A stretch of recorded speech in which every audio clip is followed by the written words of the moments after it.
The end of chapter 35.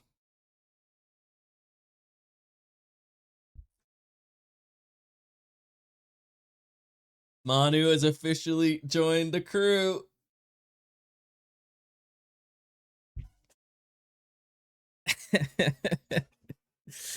That was kind of hard to read. That is easier. Like if you're following along with the text part while I'm doing it, you can see there's some parts that like they're actually they're much more informative to read than it is for me to say. Like some of the parts where people are thinking are a lot clearer in the writing. But when I have to narrate it, sometimes I feel like I have to add in extra words so you guys know that it's someone's thoughts as opposed to what they're saying. Um, but it is what it is. Glowing hand to be salty. So when Jacob was going to cut the help that had gotten a hold of her, she used her chromatophores to make her hands brighter so that he could see where not to, or I guess so he could avoid hitting her. But those are the same things that let her camouflage. But of course, she doesn't make them glow when she's trying to blend in. All right. Chapter 36. Shen. Obedience. A lesson he'd learned the hard way, remembered by the scarred nub his little finger now terminated at.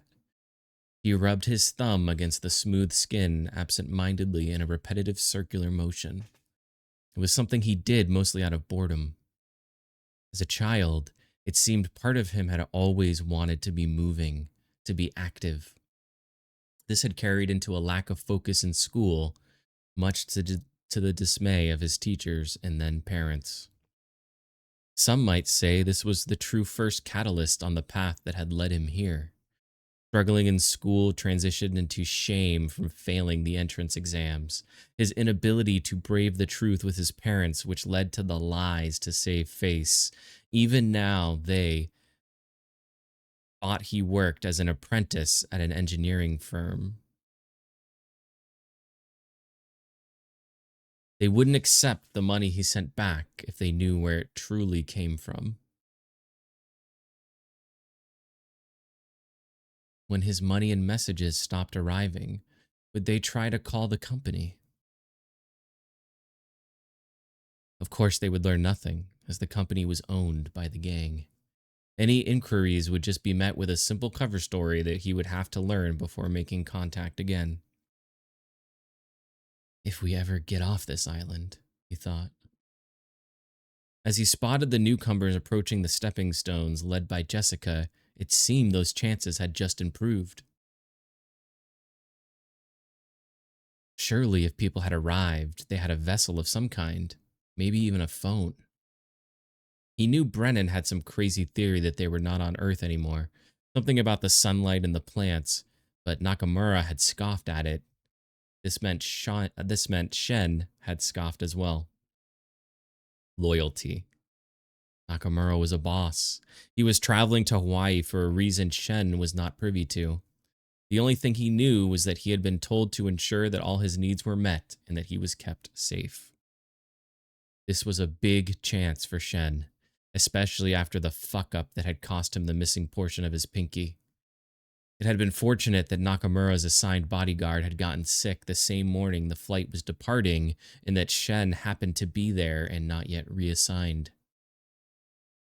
Fortunate in that Nakamura's bodyguard had enjoyed a regular morning coffee and that Shen had been put in charge of procuring it. You had to make your own luck. Another lesson learned. The assignment had seemed perfect. The trip should be safe. They had a large presence in Hawaii and no real rivals there. All he had to do was play the part of the dedicated servant, being as useful and unobtrusive as possible. Hell, if he did a good enough job, Nakamura might request him again personally. And Nakamura was a big deal. Shen wasn't told exactly what his responsibilities were, but he saw the way almost everyone deferred to him. He was demanding, rude, and impatient, but these were all things Shen was used to by now. In fact, after a few hours of driving Nakamura to the airport and carrying his luggage, Shen was confident he could meet Nakamura's expectations. He had started to relax, and then the plane had gone down. Obedience. He had felt nothing when they prevented the big guy from boarding the raft, potentially consigning him to be eaten by the sharks. That was Nakamura's will, and nothing else mattered. He wasn't unhappy the big man had survived, but had clocked that if they met again, it might be a problem. Anticipation. Predicting potential threats and needs was necessary to any competent bodyguard. A threat avoided was almost always better than a threat confronted, especially when you were going to be the one that had to deal with it. Better to remove it as an option than allow Nakamura to make a decision about it later. From that point of view, it would have been better if the big guy died. And yet here he was, walking across the stones. Shen noticed he was rubbing his nub again and consciously stopped, focusing instead on maintaining a solid grip on the makeshift club that hung loosely at his side, while looking as casual and relaxed as possible. Shen notified Nakamura of their approach formally, as was expected, though he was sure Nakamura had already noticed them. Shen spoke in Japanese. His English wasn't very good, but he knew Marcia, who was nearby, would understand it. For some reason, ever since landing on this island, everyone seemed to know English and Japanese. That, among the odd plants and insects, was most bizarre. Nakamura had stated the others were lying about not having studied Japanese, so Shen had publicly agreed with that theory. After introductions, the newcomers had asked Nakamura and Marcia to get out of the water. Shen had inwardly groaned when Nakamura had agreed and said he just needed to finish. He could see that Nakamura had been offended by their lack of proper respect, which Shen knew they probably weren't even aware of. So he had to posture in front of them, anticipating any escalation. Shen had to hope Nakamura finished up before the others became impatient. He would fight if pressed, but there was too many of them.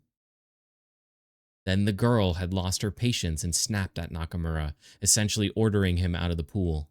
When Nakamura gave a shit-eating grin and remained in the pool, Shen mentally braced himself for trouble. Damn it, now he's never gonna leave. He kept his focus on the smiley big guy who seemed the strongest and the middle-aged white man who the others treated as the leader. He had been doing most of the talking in any case. Anticipation. Trouble was likely to come from one of them. So when he saw movement off to the left and spotted the rock soaring through the air, he was not in a position to block it. Unlucky. He heard the thump as it hit Nakamura and rushed toward the girl. He was surprised but relieved when the older Asian man stepped into his path, blocking him. Elders had to be respected, and now he didn't have to hit the girl. Nakamura exited the water quickly, red-faced, spewing anger. To his credit, he looked around and outwardly calmed when he saw the three men almost surrounding Shen. When he seemed to calm himself and stated they were leaving, Shen knew this wasn't the end of it. As he headed for the stepping stones, Shen followed. Loyalty. When they entered the tree line, Nakamura turned on Shen. Worthless! He slapped Shen across the face hard. You let that filthy girl draw blood from me? How dare you? His cheek hurt, but Shen didn't react. He had been waiting for this. Apologies, Oyabun. He bowed his head. Nakamura stared at him for a moment, then grunted. I want their names, Shen. When we leave this island, the matter will be resolved to my satisfaction. Nakamura rubbed his head, pulling his hand away, fingertips smudged with blood. Understood. Shen gave a firm nod. He knew it didn't matter how much the newcomer's captain scolded the girl. Blood had been drawn. Nakamura was silent the rest of the walk back. Not a good sign. When the mouth was quiet, the mind shouted. Faint yelling came from behind them as they emerged from the trees near the beach. The newcomer's raft was moored there, tied to a rock. It was a haphazard collection of vines, bamboo, and tied together scraps. Was the center an upside-down table? Nakamura scoffed. Look at their raft. It's a wonder it was able to carry them this far. Then he spotted the containers of supplies. Brennan was on the raft, muttering to himself. Nakamura lowered his voice. Take their supplies and load them onto our raft. We're leaving. Shen sighed inwardly but nodded firmly. Obedience. Nakamura walked over to the orange raft and started loading it up, while Shen walked over to the table raft. Brennan Brennan looked up. Shen, did you bring back water for my babies like I asked? Look, I'm going to need so much more now. Shen gripped the club and stared at Brennan. Brennan, I need you to get off the raft now and walk into the woods. What? Why? Brennan met his gaze. If you don't, I'll have to hit you. Nakamura's orders. Shen's eyes flashed sideways over to Nakamura. Realization dawned on Brennan's face. His expression went dark. I see. This isn't Earth, Shen. Is this wise? Leave, Shen said firmly, gesturing with the club. Humph. Brennan left the raft and walked away from the beach into the trees. As they loaded the supplies on the raft, Matt watched them, helpless. After grabbing the last luggage, Nakamura walked over to the vine mooring the other raft and tore it, then walked into the shallows and pushed the raft so it started floating out towards the sea.